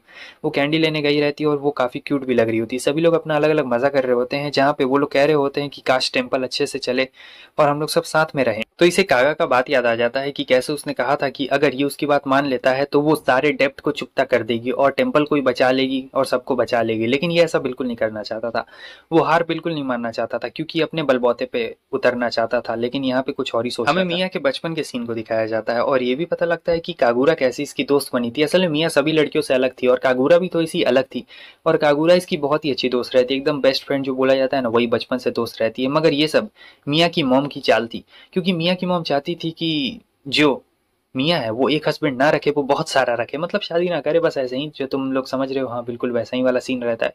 तो कागुरा को इसकी मदद करनी थी और कागुरा बिल्कुल वैसे ही कर रही थी। मगर यहाँ पे प्रॉब्लम ये थी कि अकागामी आ गया था और कहीं मियाँ उसके प्यार में पागल हो गई तो इसके लिए दिक्कत हो जाएगी, क्योंकि उसे 100 आदमी चाहिए थे और ये तो सिर्फ एक ही बंदा है। और वो आता है इसके सामने कन्फेस कर रहा होता है कि देखो मुझे पता है कि तुम सारा पैसा भी चुकता कर दोगी और जो भी मैंने आज तक प्रॉपर्टी तोड़ी है तुम उन सब का भी पैसा हिसाब दे दोगी, लेकिन मैं तुम्हारी इस ऑफर को रिजेक्ट करता हूँ, मैं तुम्हारी बात नहीं मानने वाला हूँ। लेकिन वो कहती है कि मैं सारे काम कर दूंगी, तुम बस हाँ बोलो, तुम उसकी जिंदगी से चली जाओ। लेकिन वो कहता है कि नहीं मैं नहीं जाने वाला हूँ उसकी जिंदगी से, क्योंकि मैं चाहता हूँ कि वो जिंदगी में ग्रो अप करे और तुम्हारे जैसा वो बिल्कुल भी ना रहे। तो कागुरा को यहाँ पे गुस्सा आ जाता है और वो कहता है कि मैं उसे बेट्रे बिल्कुल नहीं कर सकता हूँ। तो कागुरा कहती है कि देखो अगर वो तुम्हें पसंद करने लगी और तुमने बाद में उसे रिजेक्ट कर दिया तो वो क्या करेगी, हाँ तब तो उसे बहुत बुरा लगने वाला है। तो यहाँ पे ये भी कहता है कि देखो ऐसा कुछ भी नहीं होगा, क्योंकि हम दोनों एक दूसरे से प्यार नहीं करते हैं, बस ऐसी ही नॉर्मल बात है। तब वो मारती है भाई, सीधे इसके गोटों पे मारती है, बहुत ही जोर से मारती है और कहती है अच्छा बाबू। फिर ये जाती है तो कहती है तुम लोग का शुक्रिया मेरा इंतजार करने के लिए। और ये लोग पूछते हैं कि क्या कोई पैसे कमाने का जल्दी तरीका है क्या। लेकिन यहाँ पे जो मियाँ रहती है वो कागुरा की तरफ कह रही होती है कि मेरी ये जो दोस्त है ना इसके पास बहुत सारी आइडियाज है पैसे कमाने के, मतलब ये पल भर में ऐसे चुटकी बजाते ही पैसे कमा देती है और कुछ ज्यादा ही डींगे हाँक रही होती है और फिर गले भी लगा लेती है प्यार। काकागामी काफी ज्यादा खुश रहता है कि चलो कागुरा से उसे छुटकारा तो मिला है। लेकिन यूजू यहाँ पे बताती है कि मैं और कीकी थोड़ी देर के लिए बाहर जा रहे हैं घूमने के लिए, तो तुम्हें कागुरा और मियाँ के साथ में रहना है तो आराम से रहना। बेचारा रोने लगता है और मियाँ से बात कर रहा होता है, जब भी वो कागुरा का नाम लेती है तो बेचारा रोने लगता है। तो वो कहती है कि चलो तुम दोनों की थोड़ी सी दोस्ती करवा देती हूँ। फिर वो उसे जबरदस्ती कागुरा के पास लेके आ जाती है और इसे नहीं आना रहता है भाई, ये बहुत ही ज्यादा डर गया रहता है कागुरा से। तो वो उसके पास एक गजब का आइडिया रहता है भाई मियाँ के पास में, और कहती है कि तुम दोनों को साथ में रख दूंगी तो बहुत अच्छा रहेगा, तुम दोनों की दोस्ती भी हो जाएगी यहाँ पे। कागुरा कहती नहीं इसकी जरूरत नहीं है, लेकिन वो कहती कि इसकी बहुत ज्यादा जरूरत है और चलो मैं तुम लोग को लेके चलती हूँ। तो वो काम करती कि इन दोनों को एक रूम में ले जाके बंद कर देती है और एक तरीके का स्टोर रूम भी मान सकते हो। और ये बहुत ज्यादा डरा हुआ रहता है भाई उससे, एकदम उससे पीछे रह रहा होता है, डर के रह रहा होता है। और वो कहती है कि हाँ तुम भी ना बहुत ज़्यादा डर रहे हो और ये उसे फंसाने की कोशिश कर रही होती है, मगर वो नहीं फंसने वाला रहता और ये कह रही होती कि क्या हुआ, तुम मुझ पे चांस मार रहे हो क्या? लेकिन वो कहता है कि नहीं, मैं तुम पे बिल्कुल चांस नहीं मार रहा हूँ। तो ये सोचती है कि एक काम करूंगी, पहले मिया को इससे प्यार करवा दूंगी, फिर दोनों का ब्रेकअप करवा दूंगी, यही बहुत ज़्यादा बेहतर आइडिया रहेगा। लेकिन सुको तो यहाँ पे कुछ और ही सपना देख रही होती है भाई, और इसका ये जो सपना होता है कुछ ज़्यादा ही खतरनाक टाइप का सपना रहता है और उठ के सीधे कूरा के सर पे मार देती है, बहुत ही ज़ोरदार मार देती है। फिर उससे माफ़ी भी मांग रही होती है, कहती है कि मुझे माफ़ कर देना कूरा।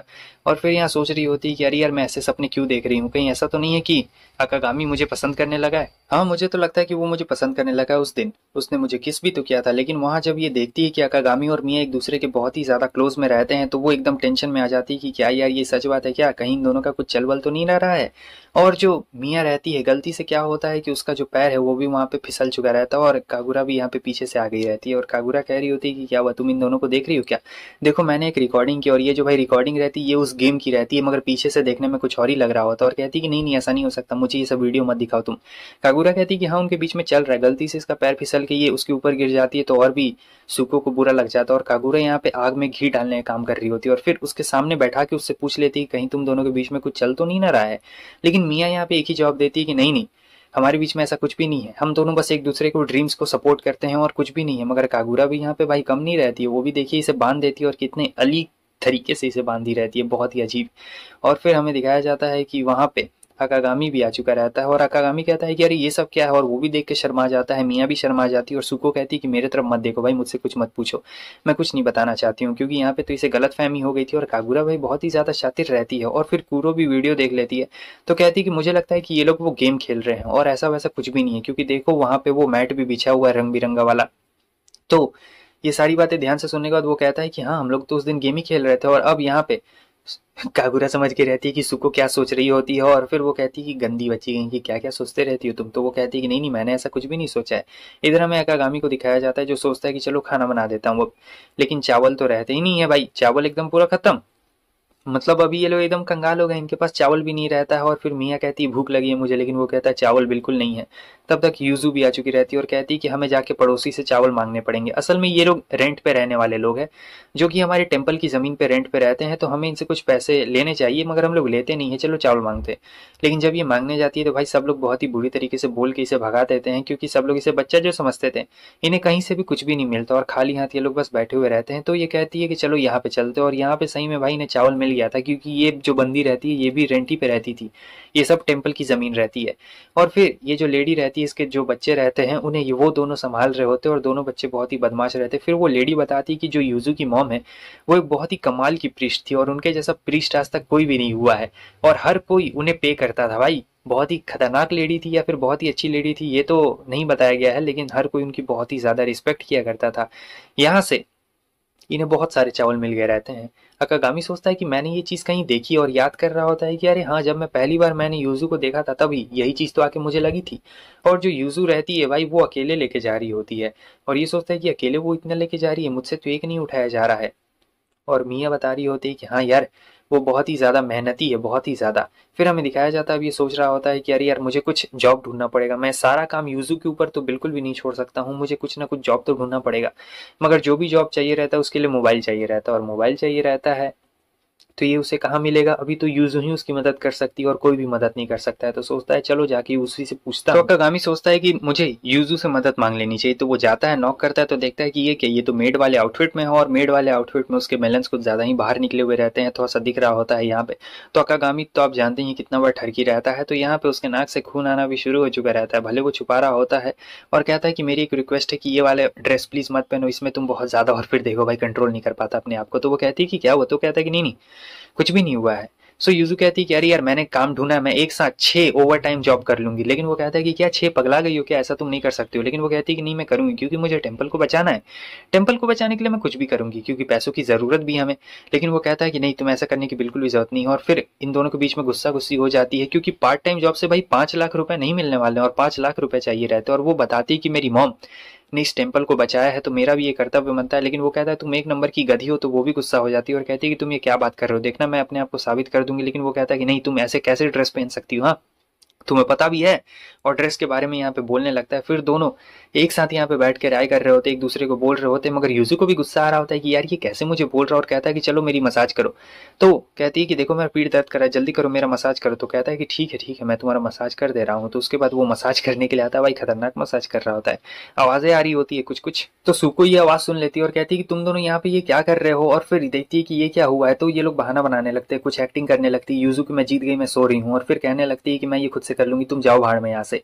और फिर जो अकागामी रहता है कहता है सुको से कि क्या तुम मेरे साथ बाहर चलना चाहोगी। तो वो सोचती है कि क्या डेट है क्या, और ये कहता है बस मुझे कुछ काम है। सो फिर से सुको यहाँ पे सपना देख रही होती है, जहाँ पे वो उसे कहता है कि मेरी डार्लिंग मेरे पास में आ जाओ, और यहाँ पे ये इनका वेडिंग वाला डे रहता है, और वो बहुत ज्यादा खुश भी रहता है क्योंकि उसे बहुत कुछ करना भी तो रहता है, और सुको भी बहुत ज्यादा ही खुश होती है। लेकिन यहाँ पे तो ये भाई सपने से उड़ गई रहती है, और गलती से टक्कर भी तो इसने मार दिया रहता है कुरागे को। तो वो माफी उधर मांग लेती है, लेकिन यहाँ पे सोच रही होती है कि यार उसने मुझे मेरे साथ घूमने के लिए बुलाया है, चलो बहुत ज्यादा मजा आएगा। तो ये पूरा आउटफिट पहन के यहाँ रेडी हो जाती है, और वो भी पीछे से आता है क्योंकि अकागामी को यहाँ पे मोबाइल खरीदना था, इसलिए वो इसे लेके जा रहा है, वरना नहीं लेके जाता है। और कहता है कि क्या हुआ, लेकिन वो कहती है कि नहीं नहीं कुछ भी नहीं हुआ। और फिर दोनों साथ में जा रहे होते हैं, जहाँ पे दोनों बहुत ही ज्यादा गप्पे मार रहे होते हैं, लेकिन ये तो बहुत ही ज्यादा शर्मा रही होती है यार। और फिर यहाँ पे वो लोग समझ रहे होते हैं कि ये दोनों कपल्स है, तो कपल्स के लिए स्पेशल डिस्काउंट भी तो यहाँ पे मोबाइल पे रहता है। लेकिन वो लोग बताते हैं कि नहीं नहीं हम लोग कपल नहीं है, हम लोग बस साथ में ऐसे दोस्त हैं और दोस्त की तरह आए हैं, और कुछ भी बात नहीं है। लेकिन सुको तो यहाँ पे बहुत ज्यादा शर्मा रही होती है भाई कि अरे यार इसने हमें कपल बोल दिया यार, बहुत ही ज्यादा मतलब एम्बैरेसिंग हो गया इसके लिए तो। और पूरा एकदम अभी भी यहाँ पे शर्मा रही होती है कि यार उसे इतना गलत फहमी कैसे हो सकता है। तो अकागामी देखता है कि अरे ये क्या, ये इसे क्या हो गया। तो वो उसके पास में आता है और उसके लिए जूस लेके आता है, कहता है कि ये लो जूस पियो। और फिर वो सोच रही होती है कि यार मुझे इससे अपनी दिल की बात अब बोली देनी चाहिए, क्योंकि ये इसे कहने वाली थी कि क्या तुम मेरे साथ रिलेशनशिप में चलोगे। लेकिन यहाँ पे ये काफी ज्यादा घबराई हुई रहती है, पूरा सर हाथ पैर सब कांप रहा होता है। तो ये इसे कह देती है चलो नंबर एक्सचेंज करते हैं। ये भी काफी खुश रहता है कि वह पहली बार किसी लड़की ने मुझसे नंबर एक्सचेंज किया, क्योंकि मेरे डैड की वजह से कोई मुझसे बात तक नहीं करती थी।